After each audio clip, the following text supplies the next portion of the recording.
Depuis le 14 mars 2020, Martin Fourcade est un jeune retraité. C'est à cette date que l'ancien champion de biathlon invité ce dimanche 5 novembre 2023 d'un dimanche à la campagne sur France 2, a mis fin à sa carrière. À l'époque, sa compagne Hélène Ouzabiaga s'était confiée sur cette nouvelle vie qui s'offrait alors à eux. La suite après la publicité 5 fois médaillé d'or au JO et 7 fois vainqueur du classement général de la Coupe du monde de biathlon, Martin Fourcade est à ce jour l'athlète le plus titré de l'histoire olympique française. Un parcours qui a subitement pris fin en mars 2020, lors du premier confinement, avec l'annonce de sa retraite. Le 14 mars, la superstar du biathlon faisait en effet savoir qu'il rangeait ski, bâton et fusil, du moment professionnellement parlant. Une vie faite de performances sportives jamais égalées mais aussi de nombreux sacrifices. Lorsque Martin Fourcade annonce sa retraite, il est alors papa de 2 filles qui sont encore toutes petites. Manon n'a même pas 5 ans et Inès s'apprête à fêter ses 3 ans. La famille s'est depuis agrandie puisqu'il a révélé, par surprise, la naissance de son 3e enfant en novembre dernier. Un petit garçon portant le doux nom d'Hugo complète la fratrie.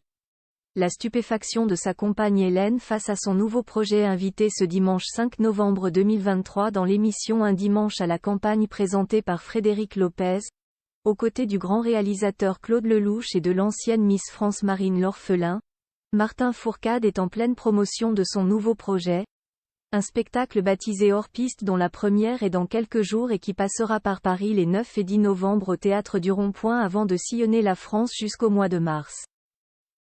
Un projet qui a créé la surprise auprès de sa femme Hélène.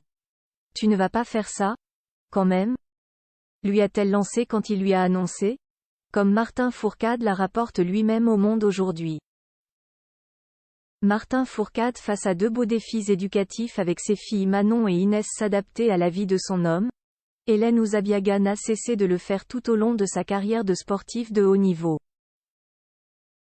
Elle l'avait raconté aux Parisiens quelques jours après l'annonce de sa retraite.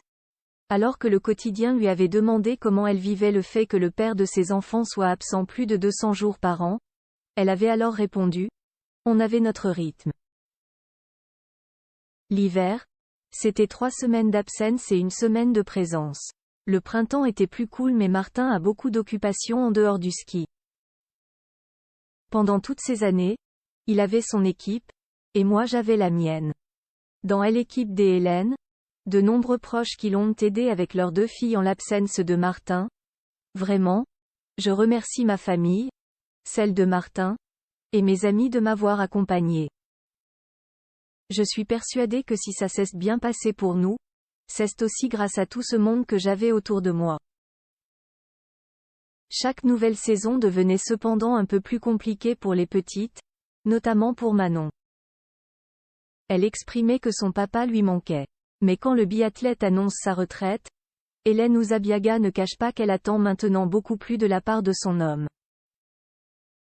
On a parlé de notre nouvelle vie à nous, pas encore de la suite professionnelle. Je ne sais pas encore trop ce qu'il va faire, elle sourit. En tout cas, il a 2 beaux défis éducatifs avec ses filles à la maison, j'espère qu'il sera autant en réussite, avait alors confié Hélène, mettant la pression à Martin Fourcade pour que le succès soit aussi au rendez-vous à la maison. Un défi relevé haut la main par l'ancien champion qui, même s'il continue activement le sport, est très présent au quotidien pour ses 3 enfants. La suite après la publicité.